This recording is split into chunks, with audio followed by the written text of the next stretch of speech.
Ryu was a regular teenager who got hit by a truck and was reincarnated into a world full of magic. He got the ability to use water magic and only wanted to live a peaceful life by himself. But he soon becomes the strongest mage in the entire world without even realizing it.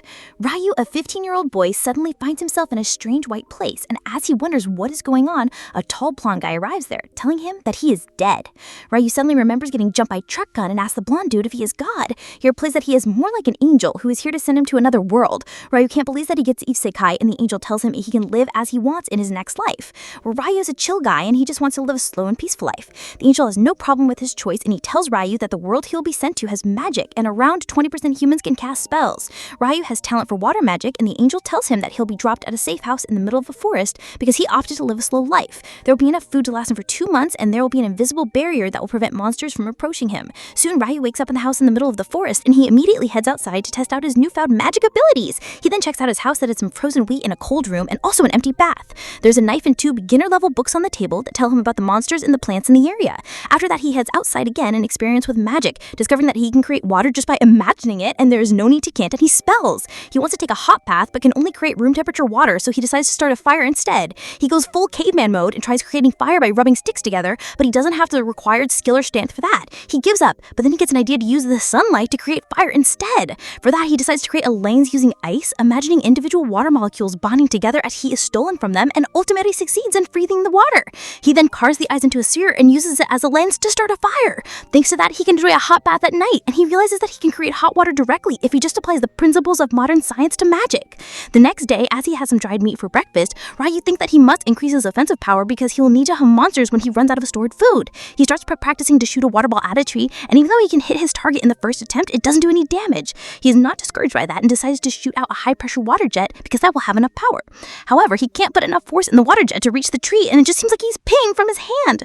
Ryu feels like giving up, but then he remembers that the angel told him that the key to using magic is his imagination, and he can get better at it only with regular practice. So Ryu keeps practicing shooting a water jet till he can consistently hit the tree, and at night he's able to generate hot water directly. The next day he tries creating ice crystals out of thin air because he's always dreamt of using the Icicle Lance magic spell. However, shooting an icicle is even harder than shooting water, but Ryu keeps practicing it along with his other water magic variations. Days pass and he becomes more skilled at using water and ice, and one day he decides to head into the forest to hunt for some food. He explores the beautiful forest and decides to gather some herbs and call it a day. But just then he notices an angry boar staring at him. Ryu freezes in terror as the boar charges at him, and he barely gets out of its way at the last moment. The boar simply knocks down a tree, and Ryu gathers the courage to fight back. He covers the ground in front of the boar with a sheet of ice, making it slip. As the boar's light sword and really fast Ryu creates multiple sharp icicles pointing towards it at the end of the runway. The boar hits the icicles at full speed and immediately dies after being turned into Swiss cheese. Ryu can't believe it, he won! And at night he checks his book on monsters to find that boars are the weakest kind of monsters. He then notices that even though the book talks about beginning level monsters, there are 2 special entries at the end. The first is about dragons who are powerful enough to burn down entire cities easily, and if one finds them, they should immediately run away. The second page is about demons who are beings of unknown origin, and the book just tells everyone to pray that they never run into a demon because that means instant game over. Ryu realizes that the world is too big and he needs to get stronger fast, so the next day he ditches his clothes to go full Tarzan mode and ventures into the forest again. This time an assassin hawk attacks him and he barely dodges his first attack. The huge bird then sends invisible wind flashes towards him, and Ryu realizes that this monster is way out of his league. He runs away creating icebox behind his back to block the wind flashes and then shoots water jets at the bird. The assassin dodges everything and then charges towards Ryu at full speed, but he creates an ice wall at the last moment, blocking its attack. The bird loses when it was hides because of the collision, and it decides to retreat this time, much to Roso's relief. However, while he was running away from the hawk, Ryu lost his sense of direction. As he tries reaching his house, he suddenly finds a glowing lake with a headless knight standing on the water surface home with a headless horse. Ryu is stunned to see this, and then the headless knight turns his attention towards him. Luckily, he turns home in one piece and continues exploring the forest after that, fighting stronger monsters and mastering his attack magic. At night, he goes to the lake again where the headless knight is waiting for him. Ryu didn't find anything about headless riders or do enhance in the book, and he wonders if it's because they are high-level monsters or if they are not considered monsters at all. But whatever, that doesn't matter because he's here to spar against it. Ryu attacks the headless with a sword made of ice, but he can't manage to land that single strike. He is taking hits instead, blocking them all with an ice shield. He eventually gets exhausted and falls on the ground, but the headless knight doesn't attack him because it's actually training him. As he gets up, the headless knight comes towards him with a small bristle knife. The knight coats it in water and then freezes it, turning it into a sword of ice. It gives it to Ryu, who realizes that the headless knight is asking him to master this technique. Soon after that, Ryu runs into the assassin hawk he fought earlier, but this time it has evolved into a stronger version of itself, but also lost all of its rights. The evolved hawk sends wind flash that's worse, and Ryu creates ice wall to roast him instantly. He rarely manages to avoid avoid getting hit by the attacks that tear through your shield because they are much stronger than the last time. Ryu's forced to run away and he can only block the Hawk's attacks. The Hawk suddenly squeezes towards him and Ryu somehow stops his attack by piling multiple ice shields in front of him. He tries to hit the Hawk with icicles, but that doesn't work out either. And then the Hawk uses a sonic attack to immediately cancel his ice shield. Ryu realizes that he is in trouble now, but then the Hawk shocks him both figuratively and literally, striking him with a thunderbolt. The monster groups towards him to finish things, but Ryu manages to pull out his crystal sword and parry its attack. He can even slash away the invisible wind attacks him from the bird, and when it swoops towards him again, he manages to stab it in through the chest. The Hawk falls to the ground, and Ryu walks towards it, realizing that he just met the monster twice, but they developed a really strong bond. He thanks the Hawk for motivating him to grow stronger, and then pulls out the sword to let it bleed to peacefully. Ryu then begins to head home, but to his surprise, a dragon comes there. He figures that it's going to be his last day in this world, but surprisingly, the dragon starts talking to him through telepathy. The dragon asks him if he saw Black Hawk, and Ryu panics, thinking that he might have killed the dragon's minion. Luckily, the dragon seems pretty chill about it and even compliments Ryu on his achievement. He then points out weapon he is carrying is quite rare because it's the story of the Fairy King. Ryu can't believe that and he decides to learn more about the world from the friendly dragon and he introduces himself as Lewin. They talk all day, but in the evening the dragon gets called home and Ryu tells Lewin that they might meet again someday. On the other hand, the angel suddenly finds that he missed him detailed in Ryu's status. Trust came as the second person in 10,000 years of the angel's career to add the hidden trait, and his hidden trait is called eternal youth. A few weeks later, Ryu starts craving seafood, so he visits the beach where he's shocked to find a shipwreck there. He quickly spies the man near the ship, and in checking closely, you guys note that he's not alive anymore. Suddenly, he hears a man groaning, and his eyes brighten because this is the first human he's met since come to the world. The man named Abel has flashbacks of a giant octopus monster attacking his ship during a storm, which caused him to fall into the ocean. But when he opens his eyes, he finds himself in Ryo's house. He realizes that he made it out safely somehow and immediately starts searching for others. As he leaves the house, he becomes even more confused because he has no idea where this place is. And just then, Ryo approaches him from behind. Abel is shocked because despite being a fairly skilled warrior, he could not sense Ryo coming. He is also shocked at his dressing sense, but decides to be polite and not talk about it at first. Abel introduces himself to Ryo and thanks him for saving his life. Ryo replies that he could only save him and everyone else was already dead when he found them. Abel tells him not to worry about those guys because they were smugglers, but before he can elaborate, his stomach starts growling. Ryo tells him that they can talk over a meal and leads him inside where Abel the Nosy quickly brings up the topic of his clothes. Ryo tells him that he has no other clothes and no fabric to create new ones, and Abel tells him to just buy some. He immediately stops thinking that Ryo must be too poor to afford buying clothes. But Ryo lessens his guilt by telling him that there are no people who live in this area besides him. Abel then asks Ryo if he hunts for food, and he affirms. Next, he asks if he uses the knife for that, but Ryo shows off his water magic, saying that he does most of his hunting using magic. Abel is impressed because only half the people in the world can use magic, and he is among the other half that can't. That is surprising news to Ryo because the angel told him that only 20% of people can use magic. Anyway,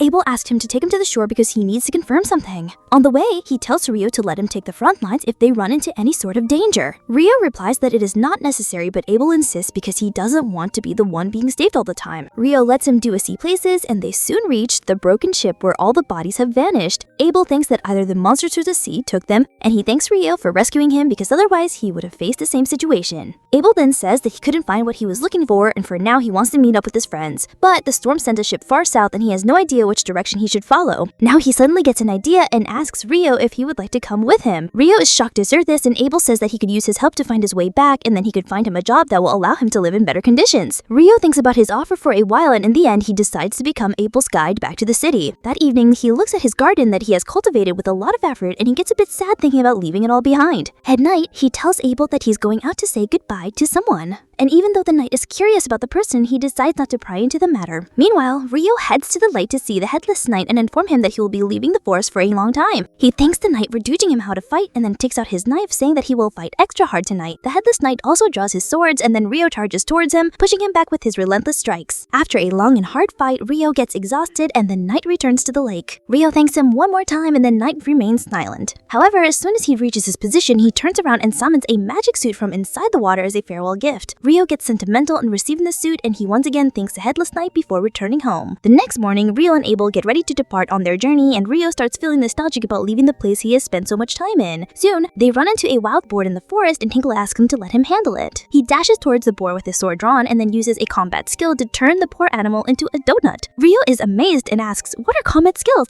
And Abel explains that people who fight with weapons use combat skills. They camp in a hollow tree at night, and the next day they resume their journey through the forest. They come across some lizard men in the swamp, and Abel decides to change the route instead of crossing paths with them because they're quite strong. However, Rio consents that the litter men are following them even after they change their path, and Abel gets ready to fight them. Rio tells him that they are too many of them and he will use his magic to fight too. Abel thinks that Rio won't be able to fight without his staff, but he is shocked when Rio blitzes 4 lizard men with his icicle lances. After the fight ends, Abel asks Rio about the spell he just used. He replies that it's just a regular icicle lance, but Abel tells him that his wind mage friends can only pass 1 attack at a time when they use magic, but he summoned 4 icicle lances at once. Rio tells him that it must be a problem of the wind magic because this is pretty normal for water magic. Abel decides not to think about it that much and said they should continue their journey, but before that, Rio creates 2 glasses in ice and summons water in them. Abel notices that he used a different incantation this time, and Rio covers it up by saying that he must have heard it wrong the last time. After that, Abel gets Rio a coin, and he excitedly says that this is the first time he has seeing money. Abel is dumbfounded because he always thought that Rio was poor, but he now imagined him to be this poor. He then is telling Rio that there are 3 major countries in the Central Plains that include the Kingdom of Nightly, the Dudes Empire, and the Heimlude Federation. Rio starts throwing shade at the Dudes Empire because he doesn't like the name, and while he keeps talking about the stupid name, they reach a vast clearing. Suddenly, they notice a rock near them move on its own, and Abel quickly slashes it in half. Rio also puts up a water shield to block the stone speeding towards them, and Abel realizes that they've just walked into a nest of rock golems. Rio asks if golems are not more humanoid than sheep, but Abel decides to deal with them before answering the question.